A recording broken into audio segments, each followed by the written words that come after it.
just another dud in the season that has produced similar outcomes, especially at home. The worst home record, if we throw away 2019 and 2020, when the worst 15 games, and obviously Steph was out for a long time. Draymond was out. Klay Thompson was out. It's just the worst home record under Steve Kerr. And I can't put my finger on it. At all? At all.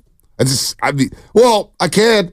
5 turnovers in the first 5 minutes. You set a bad tone. Well, and you're playing uphill. I throw my hands up last night and I'm saying to myself, like, every time I feel like they're taking the turn and they're starting to galvanize as a group and the chemistry's starting to go well, they just lay a dud. Yeah, turnovers were a big factor. I thought ball movement was sloppy. Like it felt like, my ball, I'm going to shoot. I'm going to try to go one-on-one. Defensive assignments were slow. They weren't closing out. They couldn't get an offensive or a defensive rebound to save their life. McBride lit them up. I was unfamiliar with McBride's game. Call me. I know I don't league pass it like others. Wow. And then him and Josh Hart playing. Did they play every minute of that game? Josh Hart played 48 minutes of that game. Oh, my gosh. Miles McBride played 46 minutes and 31 seconds. And Hartenstein made a bunch of big plays. Hartenstein, he only averages like 7 points a game. He scored 8 in the first quarter. And this is where he averages 7 a game. He scored 8 in the first quarter. This is where I didn't know that. Size matters, as Fitz would say. Size is getting to the Golden State Warriors and moving forward. Size matters. In the offseason, and we're not going to talk much offseason today. We don't usually do that on this show. We might have a long offseason. We're going to have plenty of time. Off-season. We're going to have plenty of time. But size and rim protection, I think, has to be a point of emphasis with this basketball team. I don't think you can no longer get away with playing so small against some of these teams, because what they did in the first quarter was the Knicks with Jalen Brunson, triple drive penetration, collapsing the defense, and then you're doubling. Hartenstein said, you know what? There's nobody here to stop me from going in for a layup. Draymond Green, as good as a defender he is, he's only 6'6". He's not blocking shots anymore. Outside of that, Andrew Wiggins is sleepwalking. He had tipped to like 5 shots for the majority of the game. Didn't even notice him. You need size, and TJD's been good. No doubt. He's been good. Well, TJD and Clay, there's clearly a connection. Right. No doubt. And Chris Paul as well. Yes. No, TJD has been good. Actually had a really nice block in the second half. That was it was just really nice. But, B, to me, and I'm not picking on this guy. I'm just pinpointing one area. I personally believe that for them to get where they want to go, whether you view Steph as a pure point guard or not, the guard alongside Steph Curry as the starter needs to be more impactful. And I really like Podziemski, but it maybe was an epiphany last night because this guy was playing on the Knicks. He is closer to Dante DiVincenzo in terms of the role I want him to fill moving forward than starter next year, who can be the impact player that they need on both ends. You get where I'm going with this? Yeah, Dante DiVincenzo is a guard who can do multiple things, like Brendan Podziemski. Energy guy. I don't think energy guy is starter guy. Do you get? I feel like I'm hating on Pods. No. It's not energy guy, not starter guy. But here's the deal with Pods. Yeah, give it to me. He's got to make shots. Well, so when you have a starting lineup, with a guy, right. Draymond Green, we know is not going to shoot much. It's going to be Steph Curry. They're going to get Kuminga rolling. Podziemski, for everything that he does well, he's got to get in the gym and work on that shot, because that's the next step for him. And I'm not coming down on Pods for this reason. He's a rookie. No doubt. He's been thrust into this role by Steve Kerr to be a starter with the starting five. Now, maybe you tweak it a little bit. He comes back off the bench or whatnot, and maybe there's a thing about hitting the rookie wall. But DiVincenzo has learned how to shoot the three, and he's become a consistent three-point shooter. I would agree. He was 4 of 8 last night, 7 of 13. A lot of energy, a lot of ball movement, side-to-side, swing. But he knows his role perfectly. Don't you see the comps between the two players in terms of style of play? I'm talking about energy-wise, because I thought that DiVincenzo... Well, I think DiVincenzo is just so much more athletic. Okay, now that you're probably right. He could go. He's so much more athletic. 40% from the three-point line this season for Dante DiVincenzo. That's the next step for Brendan Podziemski, is to hit that open three. You need more threats. And we're moving, like when I watch these other teams around the league, like OKC, for example, and you look at their lineup, they have 5 threats on the floor at all times. You look at the Dallas Mavericks and their role players. They dive to the basket, whether it's Gafford or Lively. You got a scorer in Luka. You got a scorer in Kyrie. Shooters. You got shooters around them. Yeah. You got to have at least 5 threats to at least be in that triple threat position, to be in a position to score. When you start off like that and the spacing is compromised and they're blitzing Steph and you need somebody else to make a shot, this is why the whole Klay Thompson thing is going to be fascinating on what happens with him in the offseason. I understand why some fans be like, oh, you don't want to pay Klay Thompson all the money, blah, blah, blah, blah, blah. But you look at this team. They need firepower. They need shooting. Yeah, that's what I'm saying. You have no shooting on this team. That's what I'm saying. And so when you have a starting lineup without shooting, what are you going to do here? Well, I think what was ironic last night, I felt like they made a little, not a huge one, but a little run with the 2 big lineup when neither guy could shoot. But this goes back to the Draymond quandary, because Draymond is clearly impactful, right? But when Draymond is refusing to shoot anywhere on the floor and he's turning it over, he's a big net negative offensively. And I think that congests things. And so the combinations that you play with him are extremely important. Right. You know, it is. And if Pods isn't going to hit, Pods and Dre together, it's not the greatest. It's not the greatest. Because then it's like, hey, hot potato, you're going back and forth. How many times, and I don't want to pick on him because he is a rookie, B, and I like him. I do. I really, really like him. But I feel like we're putting the cart before the horse in terms of the minute allocation and how much we're relying on him. How many times do I watch him take 2 or 3 dribbles into the paint? Right. You know, gather himself and pivot and then try to find someone to throw to. And then he throws it out to somebody and it's like 6 seconds left on the shot clock. Right. Yeah, no doubt. It drives me crazy. No, it's been a lot. I mean, the Warriors did drop 29 assists yesterday, but it felt a little How many plucky. turnovers? It was a lot of ball pounding. Now they finished with 13 turnovers, but they set the total with 5 turnovers in the first 5 minutes of the game. First 5 minutes of the game, it was boom, 5 turnovers. Yeah. So outside of, you know, Klay Thompson was solid off the bench. I thought Chris Paul was really good off the bench. Clay's been, to me, Chris Paul, Klay, and TJD off the bench. You look at 18, 19, 14. They actually got the Warriors back into the basketball game. Obviously, the turning point was when GP2 commits to flagrant. Brunson gets to the free throw line. And then the Warriors just couldn't buy a bucket in the fourth quarter. They just shot atrociously for the most part in the fourth quarter. But when it comes to Pods, over to 0 points, a minus 15 in the plus-minus department, 2 assists. Just didn't have that impact yesterday. And I don't know if you switch up the lineup because they were 7-2 at the starting 5. Now, obviously, the bench complements the starting lineup very, very well. But Pods is a rookie. I'm not going to go losing my mind about Pods. You know, I was listening to Steiny Igu yesterday. Was I? And Steiny and saying, no, I'm not talking about you, Sasky. Stop it. I was listening to Steiny Igu yesterday, and Steiny was like, you know, if the Warriors they're going to have to rely on the youngsters more. And I disagree with that.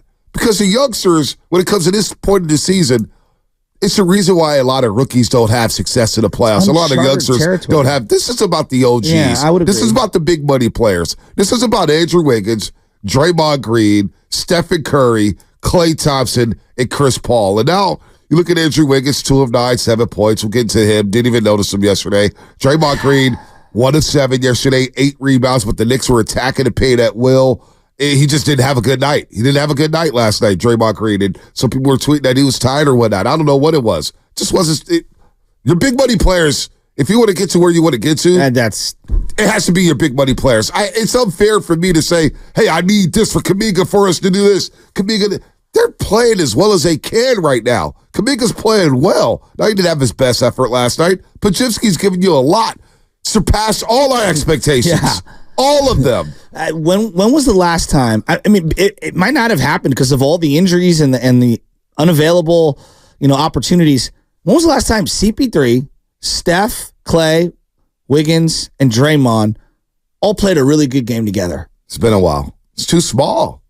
It's too small. And you talking about sample size? Yeah. Well, I mean, it's a small lineup. Oh, small lineup. You have a backcourt and Chris Paul and Steph Curry. Let's face it. They're not the best defenders for you right now at the point of attack. So teams are blowing by. Like Brunson was having his way with Stephen Curry in front of him. Well, and they tried to blitz him early, and he got rid of the ball, and other guys were making plays. Yeah, he was swinging it. Jalen Brunson, I really like the way he played. He was mad on a couple of foul calls yesterday that weren't called. He's an excellent player. Right. But it's too simple to say this team goes as Wiggins goes. If Wiggins plays a non-dedicated style of basketball. They just can't play well. Well, I think there's other guys. Like right now, I'm looking at Draymond Green. He's been up and down the last couple of weeks. And when he plays with his hair on fire, I feel like the team does. And it just didn't feel like that yesterday. Like they need him to play with that same emotional fire every single game. And when you're that age and your body's breaking down, it's hard to bring it every day. I look at Klay, because you brought up Klay, and I'm sorry I kept interrupting you there. I think there's an argument to be made. Klay's throwing his name in the ring as like the second most consistent player on this team. Night in, night out. That always changes. I know it does, but I look at like games played, scoring output, not complaining. I don't know, man. There's a lot of issues on this team. Klay is down very, very, very, very low when we get to the end of the year here in terms of issues on the team. Well, you know how I feel about Klay Thompson. And Klay Thompson was doing what he had to do last night. 5 of 10 from the three-point line, 8 assists. I saw him making plays, making the extra pass. Sure, he missed a couple shots there, but Klay's been fine. Klay hasn't even been one of the top 3 issues this season. Not even close. Not even close. The first 3 months drove me crazy because it's like, what are we watching here? Number one, the guy, and I hate to go down this road because you don't know what he's going through.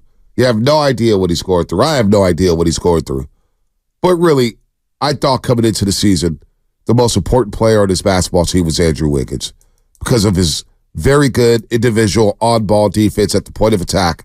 When you think about games like last night, I think Andrew Wiggins on Jalen Brunson, shut the water off, keep him out the paint, shut him down, be vertical. Play with your length and your speed and your athleticism. Andrew Wiggins, I mean, I don't even know what to tell the people anymore about Andrew Wiggins. I'm at the game last night sitting behind the Knicks bench with my mama, and I didn't notice him playing. I look up at the scoreboard, damn, 1 of 5. And then he finishes the game 2 of 9, 7 points, 8 rebounds. Just no impact whatsoever, no force. I just, it's too inconsistent. And look, let's be honest, man. I don't want to put a lot of importance on him because I don't know what we can expect out of him over the last 15 games. He is one of your best individual defenders. If the Warriors want, and look, don't look back now. The Houston Rockets are 3 back in the loss column of the Golden State Warriors for the 10th spot. So the 10th spot to me is not sealed yet. The Rockets are coming. And they play the Wizards, the Bulls. They got some cupcakes coming up on their schedule. They have another game against the Golden State Warriors down in Houston where they've played a lot better. I just don't know what Andrew Wiggins are going to get from night to night. And that is kind of a microcosm of why this team has been inconsistent. It's a good point. It's the worst year of his career. Yep. I mean, just look at the numbers. Since it's like rookie year, all his numbers are career lows and by a wide margin. Yeah. I mean, and then just like the eyeball test, there's been about, I don't know, half dozen games in the last 20 where I felt like he was ready to go. Yeah. And like there's this element of when you're at work, and I know I've had this in this my own personal, like, is the team better off? Is my squad here at 95.7 better off with me just not showing up than being a distracted participant? I feel like we're getting to that point, man. Like, if you're not going to play, with that energy, what are we doing? And here's the thing. It's not like they have better options coming off the bench. Yeah, that's the thing. I know we want to clamor for Moses Moody, but Moses Moody. Well, he left the game with left knee soreness, so he's got left knee soreness. I don't know if he's going to play Wednesday night. Even when you see him, are you getting, like, I think Wiggins' highs are way higher than Moody's highs, right? No doubt. And I think that's the most frustrating thing right now. I'm watching I'm watching Andrew Wiggins, and I'm just like, what the hell is going on? It's the biggest mystery.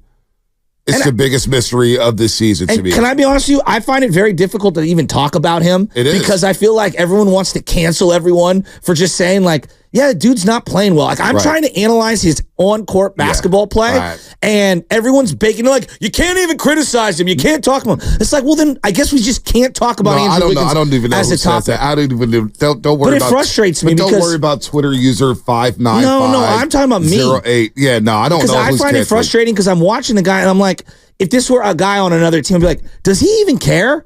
What is going? You're just running up and down the court. I don't see you locking anyone up, going full court defense. You miss a shot and just shoulders down. Let me just, kind of walk back. It's like, where was the guy that was guarding dudes 75 feet in the paint? Like, you guys all said a week ago, hey, 6th seed on our mind. We're going to make a push here. You said that. No. Even Steph alluded to it in the postgame. No, I know. Everybody did. They all did. Why wouldn't they say that? But I'm talking about the players. Why wouldn't they say that? I agree. And then, but like, you can't come out and give me that kind of effort if you collectively, I'm very frustrated, and I shouldn't be frustrated because all year they've told us 1 foot forward, 1 foot back. Well, I'm looking at Andrew Wiggins' contract right now, the 4-year, $109 million deal, and he has a player option for $30 million in the last year of this deal. 24.3 million, 26.2, 28.2. And that's why I thought at 28 years old, in the prime of his career, it's like, okay, I know he missed 2 months last season, but he was playing well in those first 20 games of the season. He suffered the adductor strain. He's never been the same since. It's never been the same. Then he gave us a 16-game sample size after having a rough 3-month start to the season, and you saw a little glimpse, and you started to see it, and in personal reasons, he steps away from the team for 4 games, He comes back. He's just not the same player. So the Warriors want to defend at a high level. They want to get past these teams in the Western Conference. Not having Andrew Wiggins play like the guy from a couple seasons ago, it's going to be a quick exit for this guy because this is a team that at the point of attack struggles defending. That's why they go to zone so much. That's why they're switching so much. That's why they're trying to double so much. But they just, at this stage of their careers, the athleticism, it's just not there. Even against the New York Knicks, and you talk about this guy, Miles McBride. Miles McBride last night lit them up, right? Lit them up. He was awesome. I mean, he was and defensively, I thought he was good. 6 and 9 for the 3-point line, 29 points in 31 minutes. McBride in the previous 3 games, give it to me, had played 57 minutes and scored a grand total of 19 points. Okay, because I'm going to be honest with you, I thought maybe I was missing out on something, and I was going to come in here and you would just destroy me for not watching League Pass. No. But Bonte, I was shocked at how well he was playing. We all were. Okay. We all were. He played a total of 57 minutes in the previous 3 games. And last night, and he was locking up Steph. Previous 3 minutes, he plays 57 minutes. Last night, he plays 46 minutes. He almost matches his minute allocation for the previous 3 games, and he scores 10 more points than he did in those previous 3 games. So he had the night of his life, but you know what? This is what happens in the NBA when players get in the rhythm and they get wide open, and the basket becomes an ocean. I watched Josh Hart rip a rebound and just go coast to coast. Oh. And it was like there was a red carpet down the middle of the court, and no one wanted to guard. Can someone step up and stop ball? That was a very disappointing loss last night. In a very weird, in the last 24 hours in the Bay Area, it was a very weird news cycle.